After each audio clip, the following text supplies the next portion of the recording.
Hi friends, and welcome back to Gardening Suburbia. My name is Amanda and I'm a gardener here in Zone 6 in Cincinnati, Ohio. I guess I should say homesteader instead of gardener because I'm doing things that are more than just growing stuff in a garden. Today, this being homesteading, I am making up some banana bread. This is actually for an event here local in Cincinnati. I was asked to donate some sweet treats. And in return, they're gonna go ahead and promote my business, which I think is awesome. If you hear my dog, he is outside on the balcony barking at some squirrels. So today we're making sourdough banana bread. Depending on what kind of mold you use, you'll get a different result. So I usually use a loaf pan and cut my banana bread into slices. Today I'm gonna be doing mini muffins in my little mini muffin tray because I'm just doing a sample size of banana bread to gift to, I think I have to make 120 little gift wraps of banana bread to be handed out to individuals. So I'll go ahead and write the entire recipe down in the description box.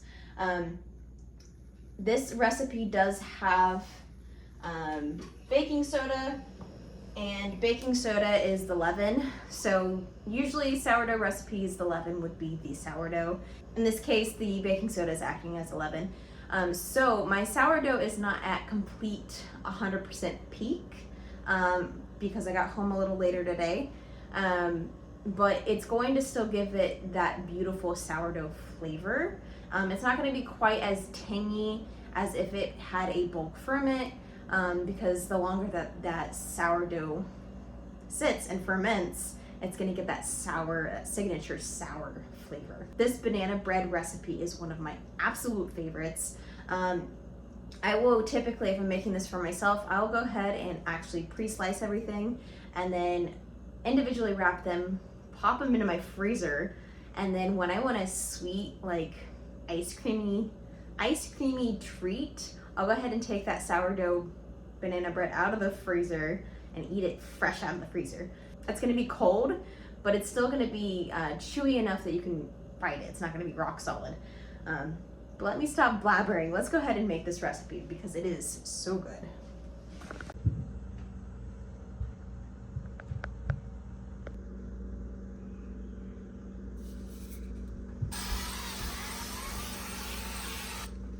All right, so for my bananas, I like to buy them bulk just because I make so much banana bread.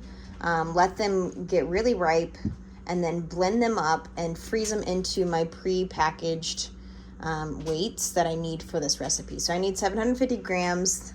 That's my double recipe for this banana bread. Again, I'll put the recipe down below. I'm just gonna weigh this just to make sure because we did have a little bit of leaking. So it should be 750 grams.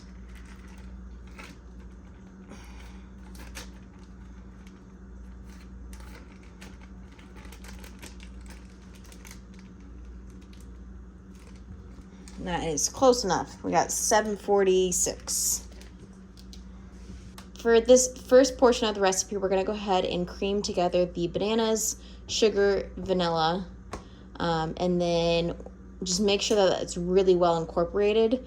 And then we'll go ahead and add in eggs one at a time and then our sourdough starter. For the sugar, we're gonna be adding 450 grams of light or dark brown sugar. Depending on what kind of flavor profile you want, you'll either go with light or dark. Dark is gonna have more of a nutty flavor, while the light is a lighter flavor.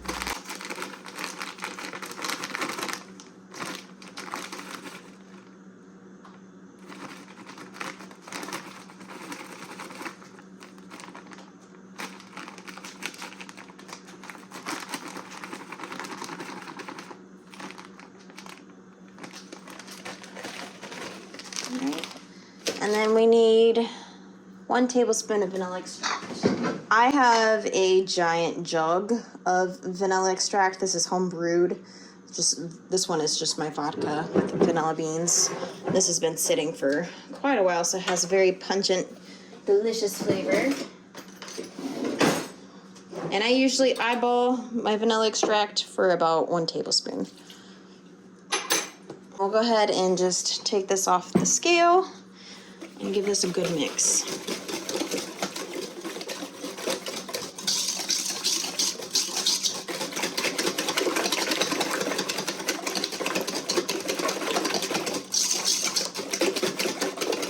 Now, if you're just using ripened bananas that haven't been in the freezer like mine have, just go ahead and work this until the bananas aren't as clumpy. It's okay if there still are clumps in your batter.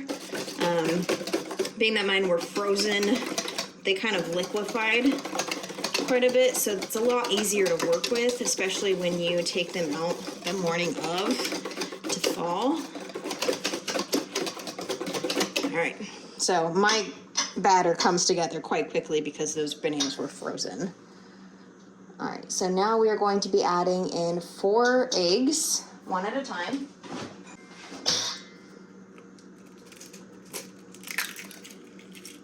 Beautiful. Make sure I didn't get any eggshells in there.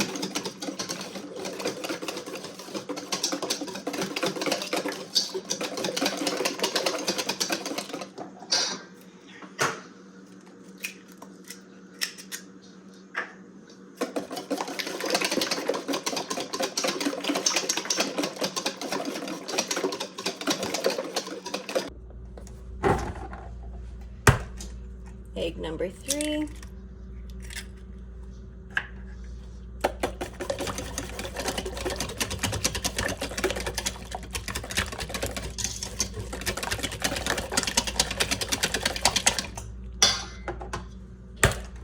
And egg number 4.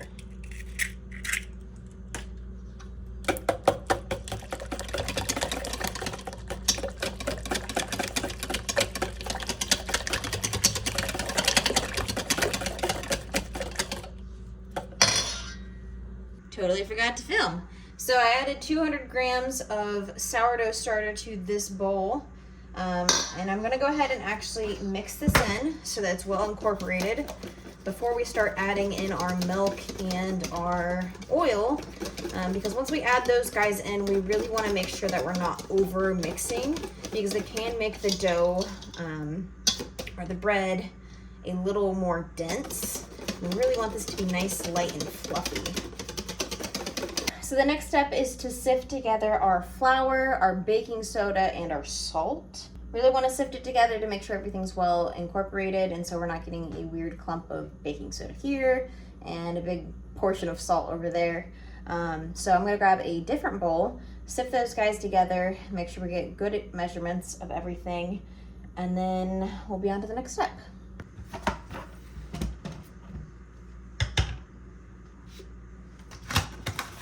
This bag is not wanting to fit nicely. Big old hole. Okay. So we need 500 grams of flour. We need a tablespoon of baking soda.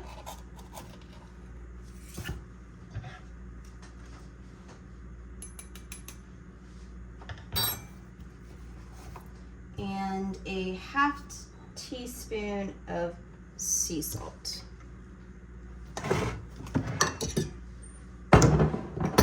Which I'm just gonna eyeball.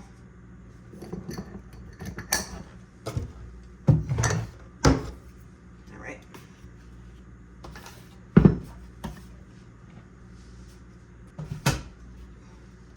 So I have my Danish dough whisk, which I absolutely love using for doughs and breads of the like.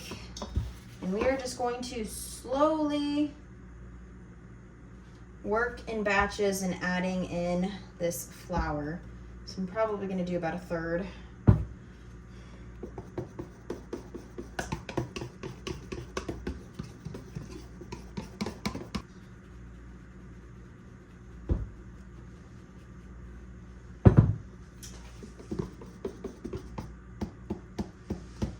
So while we are making up this dough, be sure to preheat your oven to 360 Fahrenheit. that will be 182.2 Celsius. I don't know if you guys do points. So 182.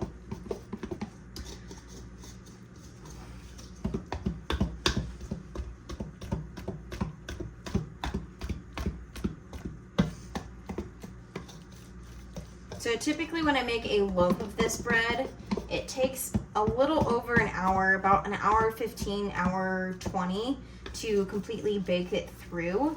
I just continuously am checking it and making sure it's not overcooking, but it's also getting that perfect cooked.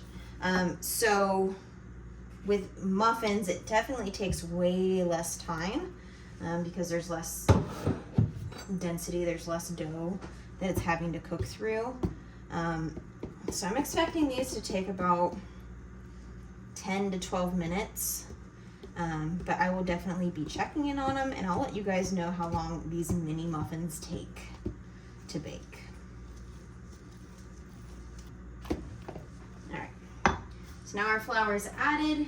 Our next and final step for this dough is to make our milk and oil combination, and then we'll go ahead and mix it into this guy.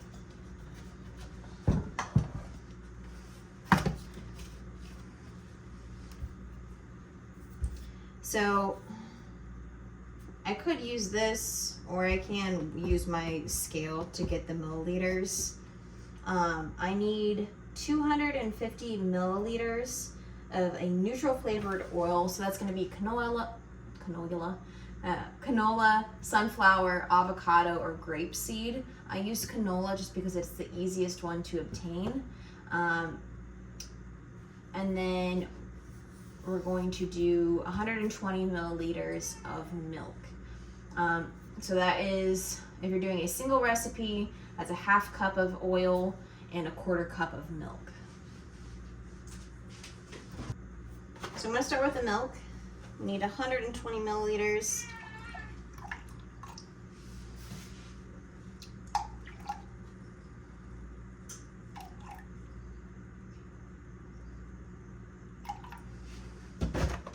Got 123, 122.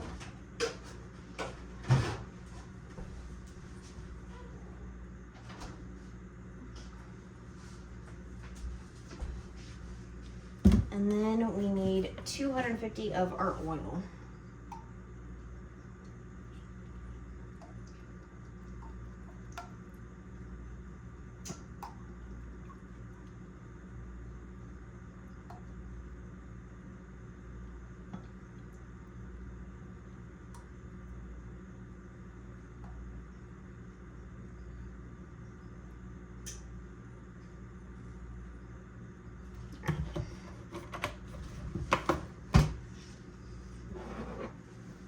So we are going to just add this in on top, and then we are going to slowly mix this in. And once it is completely mixed in, we're gonna stop mixing because we don't want to overwork the dough.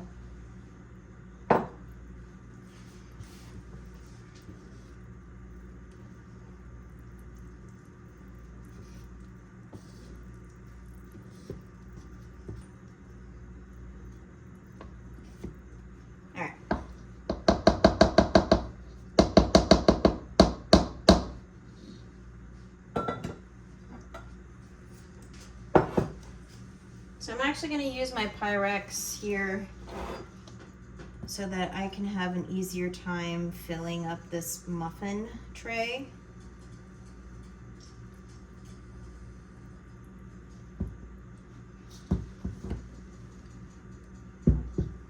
Should have definitely had something for that.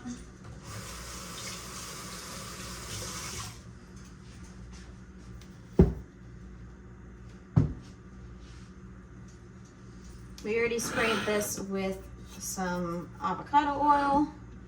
I'm just going to go ahead and fill every one of these just about full.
we have our first batch of muffins ready to go in the oven. My oven is preheated at 360 Fahrenheit. I'm just gonna stick these out in at middle rack. Now this would be a lot easier for me to make the amount of muffins that I need to make if I had 2 trays. I only have 1. So I'm gonna work with what I got because I don't really wanna run out to the store and buy another pan when I don't necessarily need to. So I'm gonna start the timer for 10 minutes and see how that goes. And I'll let you guys know if those need any more time.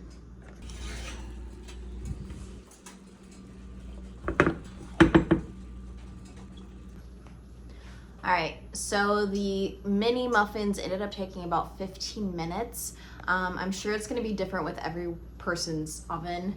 My oven is not brand spanking new, but it's not from the 80s. So if you guys enjoyed this video, please give it a thumbs up. I really hope you guys try this recipe out. I love banana bread. It's even more fun if you play around with the recipe and add like different types of like nuts, like walnuts, or adding in chocolate, like dark chocolate or milk chocolate. I personally am a huge fan of dark chocolate, and so I have added dark chocolate into this recipe, and it has been very, very good. But I'm gonna go ahead and do a little bake-a-thon before I need to go to bed tonight.